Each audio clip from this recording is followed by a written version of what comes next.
Welcome back on In Between Home podcast. Today I have the pleasure to be interviewed by Alice Perez. Hi Alice, the mic is yours. Hi, Lucy.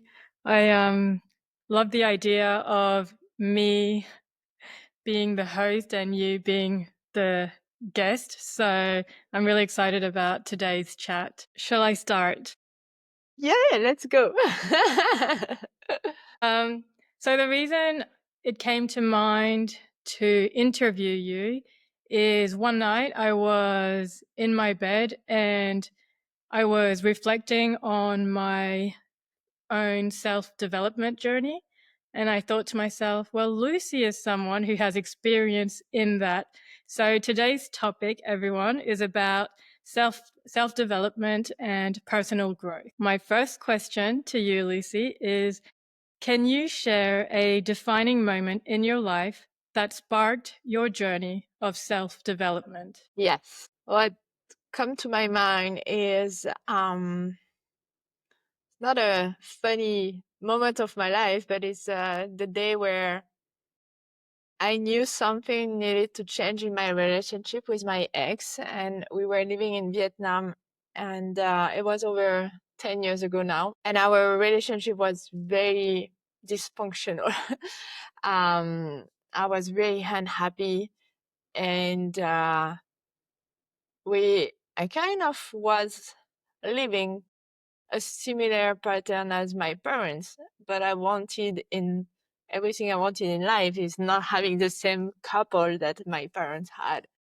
So the day where something needed to shift was when it went too far, when he tried to beat me, and when when someone tried to physically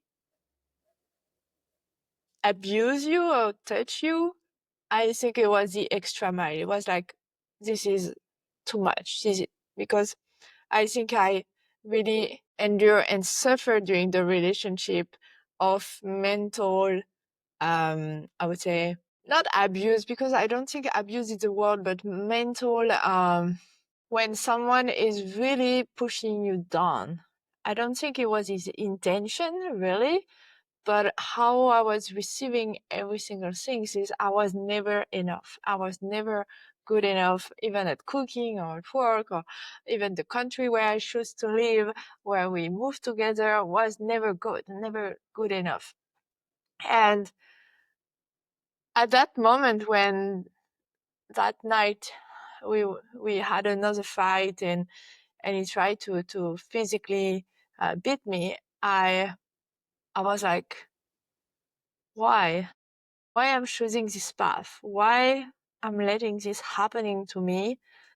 And this is definitely not okay. So that moment, really, in my head, I was like, I need to leave. I need to find a way to exit that relationship. I need to start something else. I need to live basically safely, because I was living with him in a foreign country, and I couldn't now just disappear like this, right? So I put into place like kind of a exit strategy, and within 3 weeks, I think I left my job, and I left Vietnam, and I left him, and I found kind of a refuge in Bali. At the time, I found a place where I could come to do a volunteering and take care of kids, and just to pause my whole career, pause my life in a way. I just needed a break. I needed a moment to just have peace, like, or at least pause. I was not even looking for peace at the time, but I was like, I'm not ready to face the world. I'm not ready to go back to France. And Bali was the moment where allowing myself to pause everything. I was 28 years old, and just having a break, basically. And it's where actually a month later, Alice, or 2 weeks later, I think, after I arrived in Bali, you were in Bali with your family, and we went to that temple, Besake, and we did this Kuningam ceremony together with your whole family, and it really touched me, because um, I was lost. I like at that period of my life, I didn't know who was Lucy. I didn't know even what kind of pizza I love. You know, I was always ordering the pizza that he loved. So I was a period of my life where I was just lost, but no one had expectation on me in Bali, so it was actually very freeing to just be and let time and inner work's gonna unfold. I remember our day in Busaki Temple, and I'm glad that you shared that story because even though I was with you that day, I hadn't realized your journey to arrive in Bali. So, yeah, you're filling up the dots for me, and now it's all making sense to me. So that's great. I was Also, ashamed, I think. I don't remember really sharing this story with anyone almost. No one kind of knew what really happening. I think I started to share this story way later, way later. yeah, I Like can in the imagine it's process. something so Yeah. personal. And it's not that I didn't trust you or it's I think for me sharing and crying on myself was not helping me in the process. So I kind of it's not that I didn't want help or support from others, but I think it's just maybe a part of me wanted to just, escape in and avoid to look at what just happened. It was very a month ago, right? It was a month ago. So it was like, I couldn't in a way believe. I didn't want, I think, this story to be part of, of my life. So when you voice it, it's like it's making it real. And I think it was a kind of a protective mechanism for myself to really, allow space and time. So I'm hearing you say it was really the when the relationship with your partner became really bad, that was the major turning point in your life where you realized that you needed to change. You needed to change the country you were in, the relationship, and also change the things you were doing, for example, living through him, I guess, when you were saying that you didn't really know what you liked, what you enjoyed? Yeah, it's true. It was really moment where I was like, this is not the life I want to live. It's like, yeah, I saw that this was one of my first big relationship, I would say, at the adult age. And I was, yeah, not living for who I was, but I was living through him, through what he wanted. And I kind of lost myself in that relationship. And I just didn't know how to be in a relationship without losing myself. So for a long time after that relationship, I did focus on something else. I focused on business. I focused on building a life in Bali, um, and taking care of things that I could control in a way, maybe I could manage by myself. But more importantly, I think I discover myself. I learn who I was through business, through living by myself in a foreign country, because it's not the same. Like when I was in Vietnam, I moved to Vietnam through a job with him. So I like it was kind of safe in a way. I had a job, I have a revenue, and I was an employee and a contract and all those things. And I was moving abroad with someone. So it was not the same journey as when that relationship ended. I was like, my God, my dream of living abroad is gone as well. Until I actually went to Bali for a while, and then I had another um, excuse to go back to Bali, and I found a job there. So it's just like, oh, in Bali, I can do it by myself.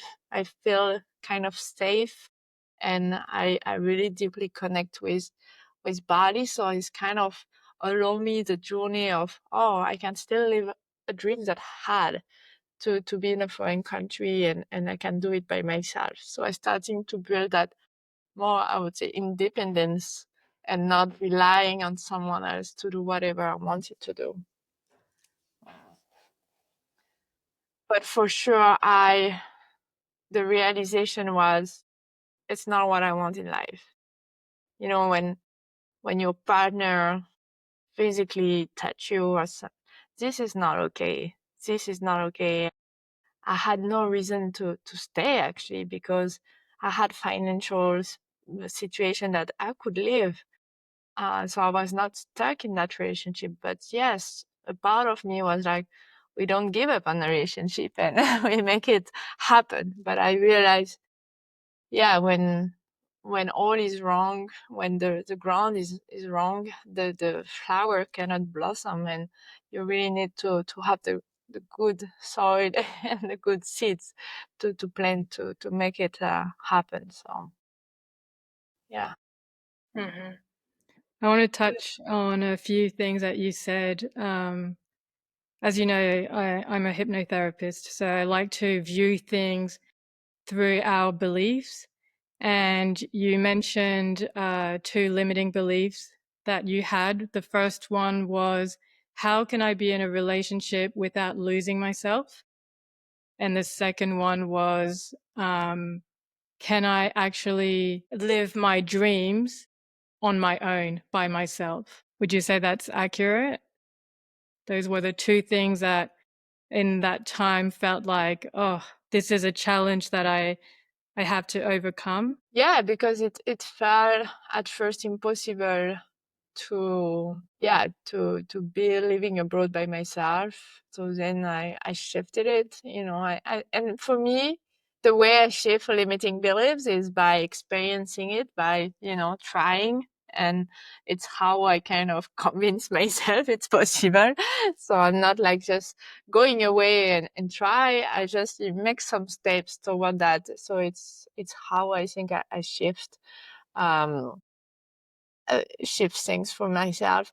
And concerning relationship, for a long time, I guess I protected myself that I don't want to go back to that type of relationship. So I just avoid the relationship. I kept myself very busy with something else, with the business, and it's quite easy when you are an entrepreneur to be busy with business and not putting much attention towards relationship. Today I do have another belief, which is you can have it all what is meaningful for you. And for me, I know that to be complete within myself, I I I want to run my business, something that I love. I want a family, I want a relationship, I want time for myself as well. I want to be able to, be seeing my family all around the world and having those moments of, duality, in a way that being together but also being independent, but committed at the same time. So I really see all those things totally possible with the right, um, not just the right partner, but more the right philosophy and the right process daily to share where we are at, and yeah, sharing how we see things, and reinsuring. We all have fears, we all have fears. I have a big fears of being abundant, um and I work a lot on that, because at the same time I am the one that abandon people in a way. I can just live. It's my protective mechanism. I just like, okay, it's over, and I go. And I will shift countries, and I will kind of disappear. This was my past pattern. So I also realized that sometimes what we fear the most is what we do with others. And so I also, bring a lot of awareness and looking at my pattern and how I do things, to see, hey, am I actually building the life that I want, or am I still in a pattern that won't bring me what I want? So it's been a very interesting journey the last, I would say, 18 months when I met someone in Bali, because he has been way too much at the beginning, but at the same time, it was just unique and beautiful that it's disturbing me. I was like, what is that? And then and then we separated because I was like, this is not it's not working well. And then now we back together, and but especially me, I learn a lot by being with someone that has a different pattern. And I think it's where at some stage, in all personal development, you need to confront yourself with the external world, because I probably reached a certain limit of development in couple and relationship by myself after 10 years. Of course, I met some guy, but I never really been again in a proper relationship. And when you put yourself into, I'm going to try again, it's scary. Like, of course, I don't want to go back to what I lived and experienced before, because it's painful. But at the same time, today I'm ready to try it. I'm ready to give it a chance, because I know if I don't open my heart, if I don't give a chance, it's never going to happen based on what I see from my vision of my life. So I don't have a secret or code, but I think is being more comfortable with our own fears, to be able to really walk through life, to build what is meaningful for us. And for me, I see my life with someone. I see my life with a family. I see my life with a big dinner table. I see my life with family gathering and friends gathering and all those things. So I last year, before I met her, I was like, something needs to shift. I can continue my life how I live right now. I have a pretty good life. I can do whatever I want. um, I have a good business now and quite good financial situation. I don't need a man, but I want a man. I want a partner. I want a life partner. And those things are, yeah, you need to take the risk, and it's scary. Even for me, it's like, ah. But at the same time, I see the growth really in the last couple of months. I cry a lot. I've been through a lot of processes to unlock a lot of things like shadow work and triggers and all those things. I've done thousands of different things depending of where I was at. But what is my motivation is my dream. My motivation is this vision that I have for my life. And I don't know how many years it's gonna take me, but I'm committed to it. Mhm.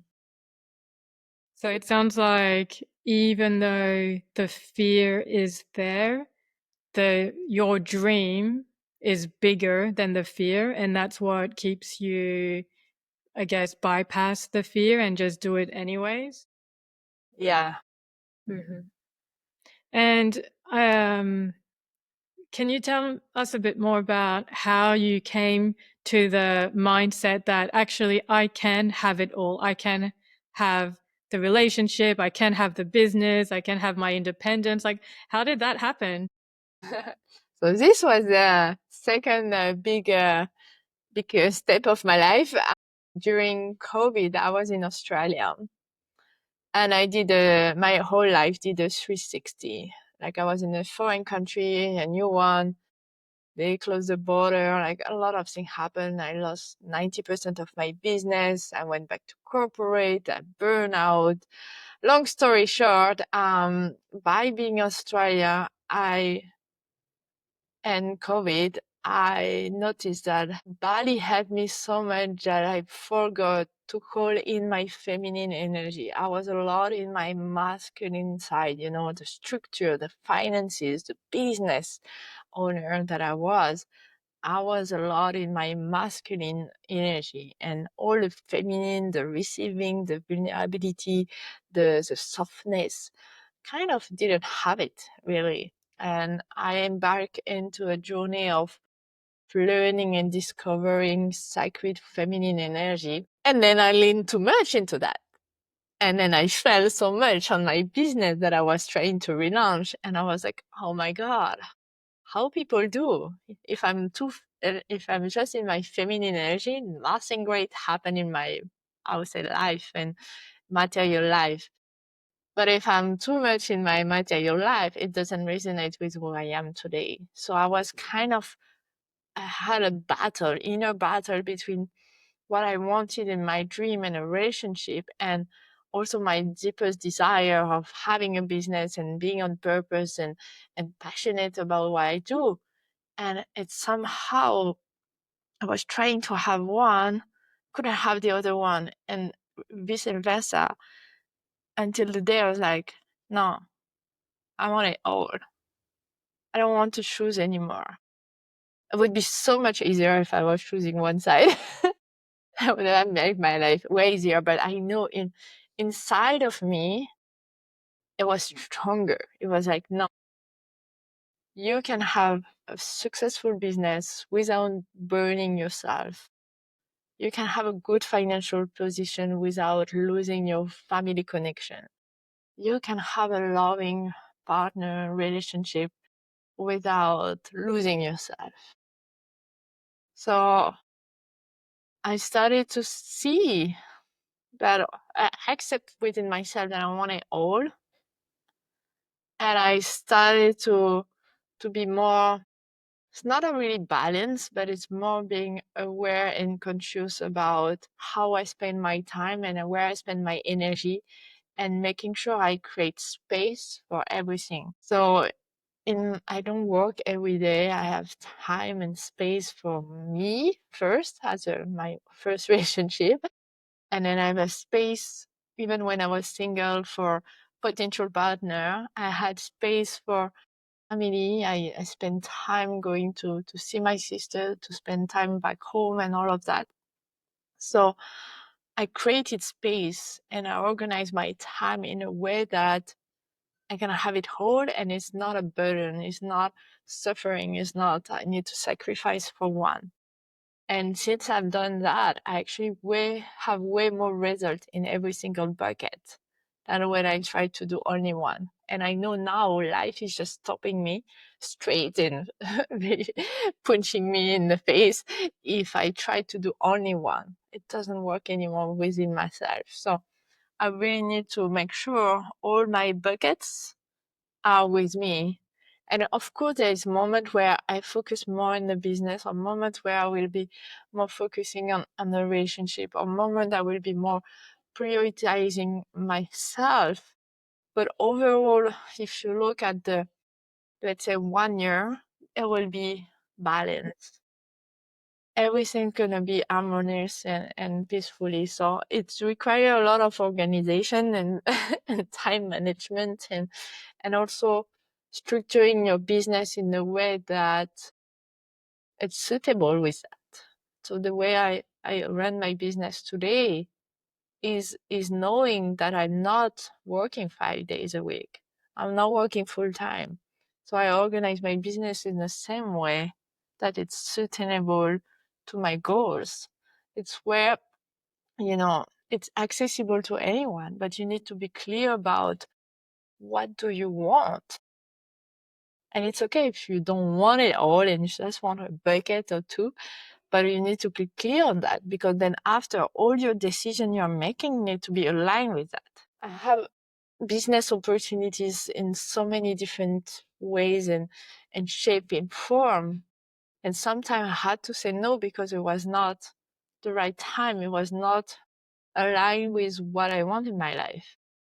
But it's by being sure about what you want, it's going to be easier to make those decisions. I don't have regrets when I say no to a client or to a potential opportunity. I'm like, this is not right. This is not for now.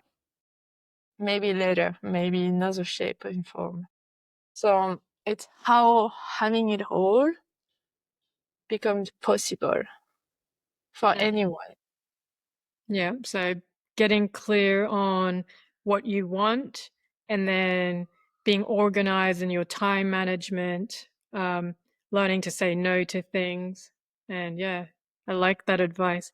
I feel like lots of mothers as well could lean into that. Because yeah, we sometimes do. I'm a mother, and yesterday we celebrated Mother's Day. So it's about realizing that, yes, of course, your kids are a priority, the business is a priority, your husband is a priority, but yourself, you as a woman, you're also a priority. And so not to forget that and consciously make choices, let go of the school activity that's maybe not required, or that, the, I don't know, the birthday party that you can't go to. Yeah. Yeah, and I'm not a mom, so for sure I cannot relate 100%, but I think you, as a mom, you really need to see that your bucket, your self-love bucket, is not an option. It's better you maybe pause the business for a while, or just negotiate with your husband to, okay, I need 1 hour this week for myself, or even half an hour, start small. What I've seen a lot, especially with mom, and is this dedication. And I was reading something about yesterday about mom, and it's about the energy of holding space for others. And I do it through my work, so I'm kind of a mom. But it's true is, if I don't feed myself, if I don't give that space and time for myself first, I'm not able to hold space for others. And as a mom, you hold space for your kids is your blood, is your is your skin. Um, but it's better to even pause a business for a while and give this time to yourself than just forgetting yourself, because it's the same that when I was in that relationship, when I forget myself, it's the way back is long, it's hard, is such a journey. And if at the time someone I would have told me, like, Lucy, take just 1 hour for really connecting to you, do something that you love, and even if it's taking a bath or something easy, I would have probably had another relationship. So when it comes to kids, is of course they are dependent on you. It's your role to make them, independent after 18 years probably. So they need you, but for sure it's important to find even 5 minutes a day or 10 minutes a day somehow to reconnect to yourself, and how you can bring love to yourself, because this is how you will be even more present for them. What I remember when I was younger, my mom was working a lot, and the only thing that I wanted from my parents were to see them happy. I didn't need them to be all the time for me. I need them to have them present and happy when they were with me. And today with devices and phones and all of that, I see a lot of moms, and of course I'm not one yet. So, but on the phone, or but leave the phone for 10 minutes and be present with your kid. It's gonna bring so much peace within your kids. Connection, human connection, it's just the presence is enough. Mm-hmm. With your kid, you don't have to have a master, or on a particular topic. You have nothing to prove. Your presence is enough. So it's where, in a way, by feeding yourself, by allowing yourself to have a full tank of love, you are able to give even more to those that are important to you. Mm-hmm. I'm going to bring in a metaphor, because I know you love to travel and so do I. But every time I'm on a plane, I always think of the concept of the oxygen mask, that in case of the oxygen dropping, you have to apply the mask onto yourself first before actually helping your child. And that's always stuck with me. Like you said, if my tank isn't full, I can't give to my children. So yeah, think of the concept of the oxygen mask. Okay. Next question is, you've mentioned, you've done thousands of different things like shadow work or therapy, things like that. Um, who or what has had the biggest impact on your personal growth journey? Is there a type of modality or a particular person that has really helped you grow? I think everyone on my path, all my guides, and even you, Alice, we did a session together. All the guides have helped me.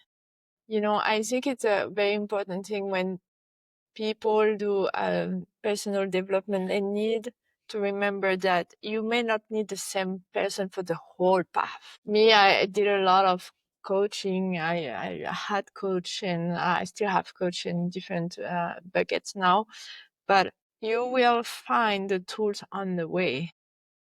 But one thing is important is not to stay or to hold the coach or hold the guide with you because you are scared of not being able to do it without. And for me, the biggest lesson, because at some one stage I was a lot with coaches and I was spending investing in myself quite a lot. And at some stage I was like, I need space. I need integration. And integration is you. There is no one going to do the work for you. Even if you have a facilitator for shadow work, for light work, for all those things, you still need to face yourself, face the situation, and integrate every single teaching on your own. So this requires silence, stillness, to pause, to deeply sink into your heart. And for me, Bali is a place where it facilitates this to happen because the environment is kind of holding us. We call it Mama Bali, right? It's kind of this nourishing energy that is helping us. But you will probably do a lot of different things on your path, and it will depend on what you need. But remember that the person that knows the best for you is you. Just need to listen. You need the silence to be able to listen.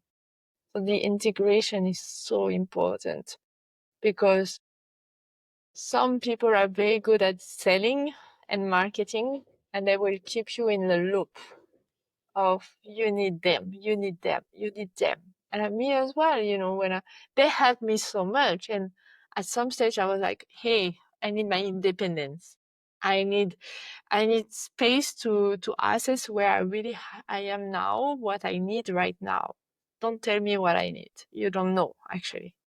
So when we are in the process, we sometimes feel a bit weak and, we kind of listen to others, which is normal. I've been there as well.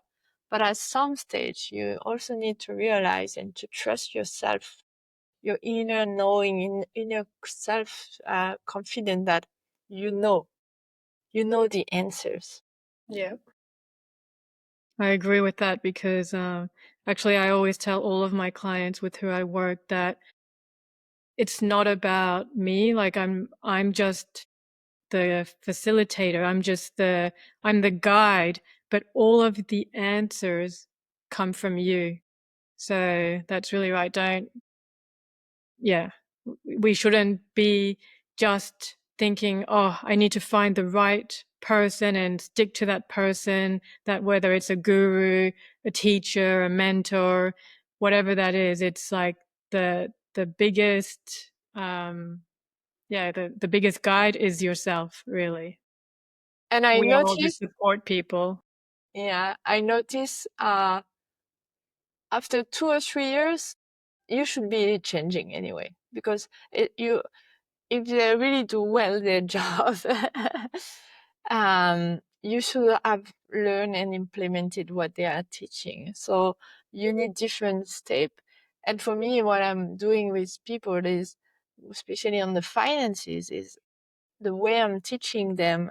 It's you will be independent. You don't need me. You can stay around and we can, go deeper on another journey and more personal development, more dream building and all those things. But the ground of the work, you need to train. You need to master how to date your finances. You get the system. I'm here to support you, but I cannot go to the gym for you. Is this the work has to be done by you. You can't, there's no shortcut in a way. The training is the training. You can have all the tools, all the nice clothes and the brain and the perfect outfit. If you don't go to the gym, you won't build the muscle. So it's the same for anything, personal development. I see a lot Instagram and stuff about, sales techniques and marketing techniques. And I'm kind of worried sometimes because I see, and it's why for me, I'm not doing so much of those things. And it's probably what I should be doing more. But it's just because I see how people get a little bit manipulated, or at least I would say framed, to feel that they need the coach, that they need the guru, that they need that.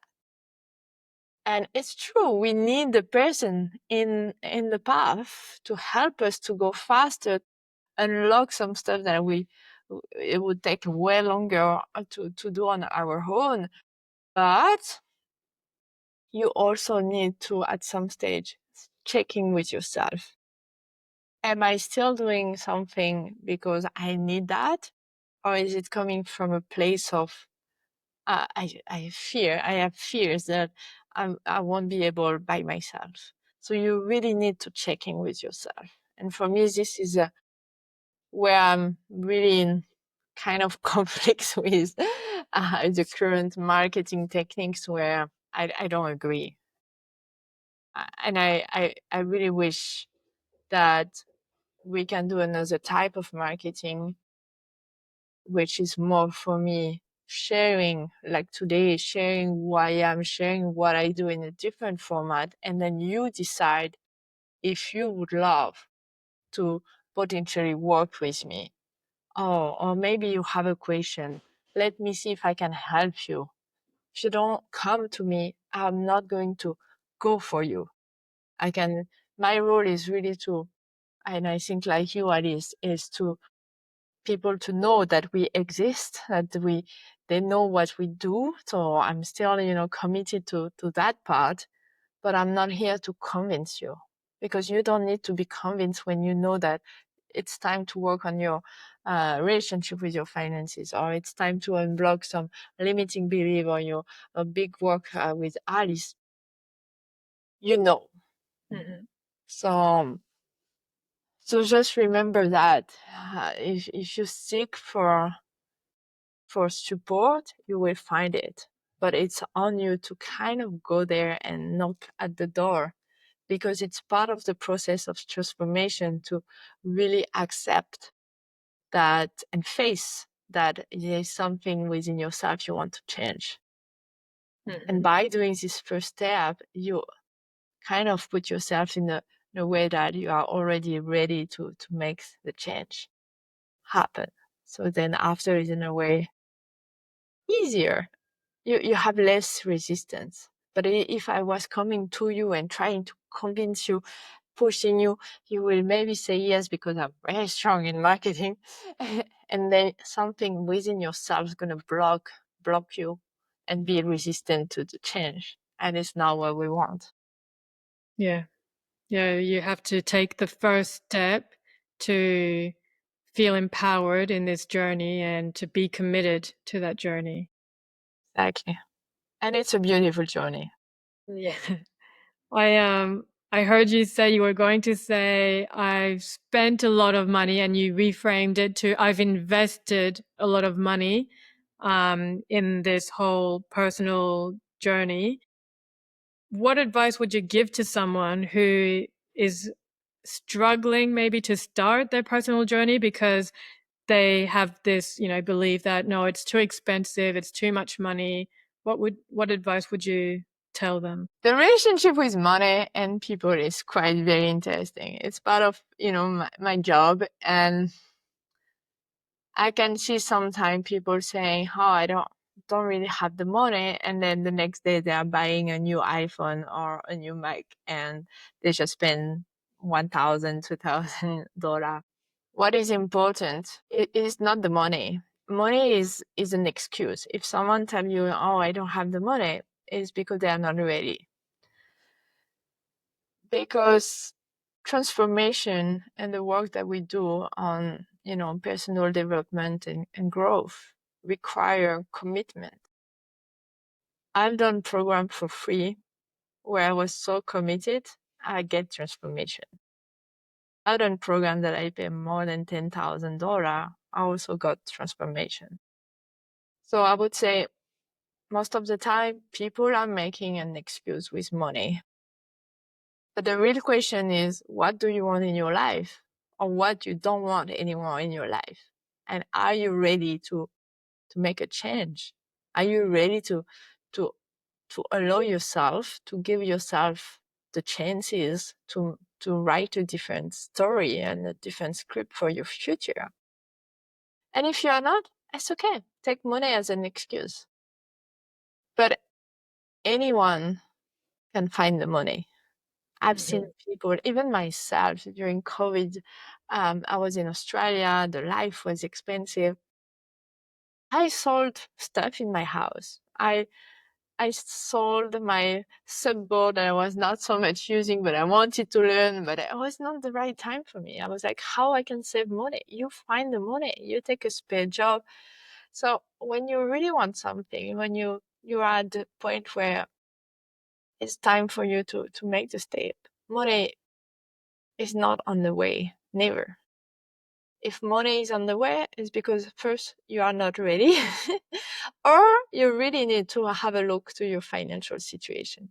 Because I'm promising you, as soon as you start to look at your spending, look at where money is going from out of your wallet, you will understand that there are a lot of things you could have made differently, decisions that you could change. When I was living in Australia, something we do there is going out. We have a coffee, a takeaway coffee. It costs a fortune when you take 1, 2, maybe 3 a day over a 1 year time. But people don't realize they spend that much money. It was over $2,000 over a year, because as soon as you pay, it's just $3, $4, $5, maybe 6, 7 now with inflation. You don't realize it's just like a small money, it's like, oh, it's okay. But this small money, okay, going away of your wallet, maybe once a day, twice a day, 3 times a day, multiplied by 365 days, is a lot of money.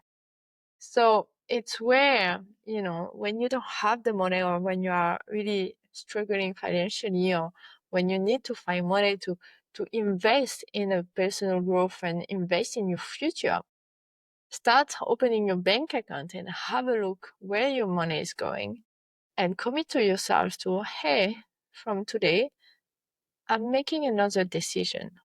Maybe I don't go for a coffee takeaway. Maybe I just go once a week on a dining out. Or maybe I won't buy clothes this month. Or maybe I will take the transportation instead of choosing Uber. We are already saving more than probably $1,000 here. For me, money is an excuse. It's an excuse to leave a job. It's an excuse to have conflict in family. It's an excuse to a lot of things in life. Money doesn't have to be a reason why you don't do what you want to do. So I'm really inviting everyone today to start having a new, fresh relationship with their finances, and being like a friend. Friendship with finances gonna help, because even though I invested a lot of money in my personal growth, and I still do up until now today, it's the best investment I made. I wouldn't not make the amount of money I make today if I didn't invest in myself. So when I look at how to invest on stock options, or interest from the bank. I'm like, I made way more money by investing that money into myself. And this for me is a real investment. I don't own assets. I have a few actions, but stock options, but I don't resonate with that. And I know today that everything that I'm investing in myself is going to come back to me even greater, not just financially, but also in terms of happiness and alignment and joy and peace. Peace. I think it's the biggest thing is being at peace with myself. And this is the best investment you can make. Thank you. I felt personally attacked when you mentioned the takeaway coffee, Lucy, because I live in Australia and yeah, I used to spend, I think, $6 a day for your regular coffee on oat milk. And when I did the work with you about dating my finances, I realized that I was indeed spending $2,000 a year on my coffee. And one of the first changes I did from our workshop is to invest in a coffee machine. And I can make the same coffee that I buy for $6. Now it will cost me $1. And yeah, and I just take it away if I need to go out in my keep cup that keeps it nice and warm. And already I've, yeah, saving money just that way. So I love that you used the coffee. I don't know if you remember that that was You don't me, but remember, that was but funny. it was the same as me. I live in Australia and it was a realization then. And what I did is what I always said to people, you don't have to stop. It's just, if you have the money to do that, just continue. But if you are looking for more money, you may rediscuss with yourself. Maybe it's only twice a week instead of 7 times. It's everything is fine. I'm not against cafes, and I love this Australian way of living. But it's more when you have to make a shift within your finances in your life is where you can find the money. And then after it's like, oh, now I'm more financial established. I still have my coffee machine at home, but I still also can go once upon a time with my Exactly. girlfriends.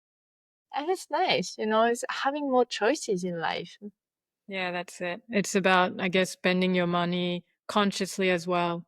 Because obviously I still love hanging out with my girlfriends and drinking that coffee.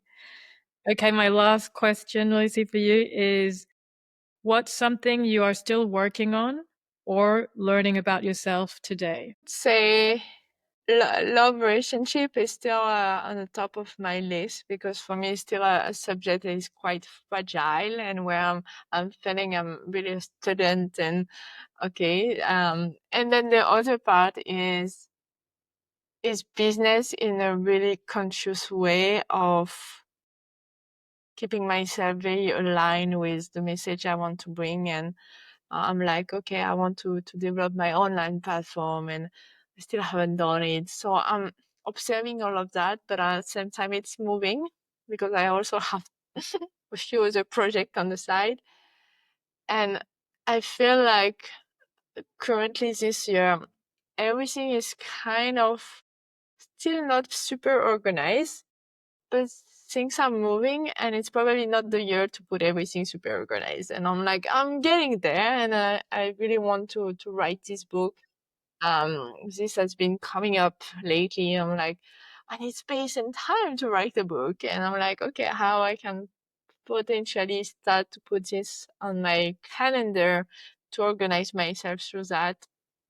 Um, I'm really in a space today where things are running, things are great, and at the same time, I'm like, how I don't screw up everything. Anyway, it's like how I keep myself aligned, grounded, organized step by step because I have different projects, and how I make sure we move in the right direction.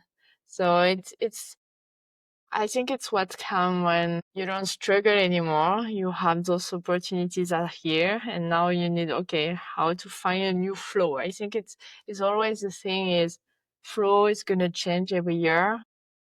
You know, like last year, I really had a good balance between free time and a lot of things. I travel a lot this year as well, but it's more okay, less spacious at the moment. I'm like, okay, how I can redesign something that is really flowing now because I have more commitment in Bali than I had before.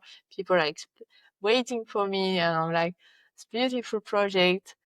And I'm like, oh, this was not in the plan. So now it's like, oh, maybe it was in the plan of my vision. And now it's here. How I do all of that. So it's always, I would say, taking moment to check in with yourself. Like I do my monthly date with my finances, but also once a month, kind of sit down with myself, kind of review, okay, what has worked very well this month? What has maybe need to be adjusted?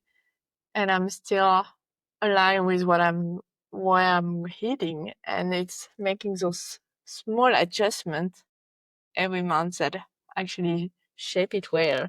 So, yeah, this is where I am now. I think I'm consolidating also everything that I've worked on with the data finances.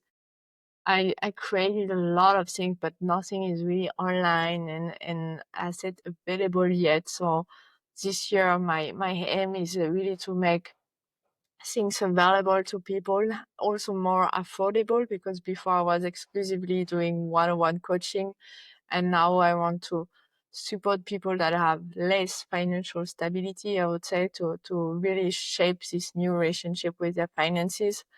And at some stage, I would love to make it like even maybe free or very, very accessible. Because money is an excuse. I think it's going to be the title of my book. um, and yeah, so consolidating all of my work basically, to be able to offer it to more people. Yeah. Amazing. Thanks so much for sharing your stories. Thank you, Alice. You have been such a great interviewer, and I really enjoyed this conversation. And I hope everyone has enjoyed. Don't hesitate to share with us what has been resonating, and we'll see you next week. Bye. Bye.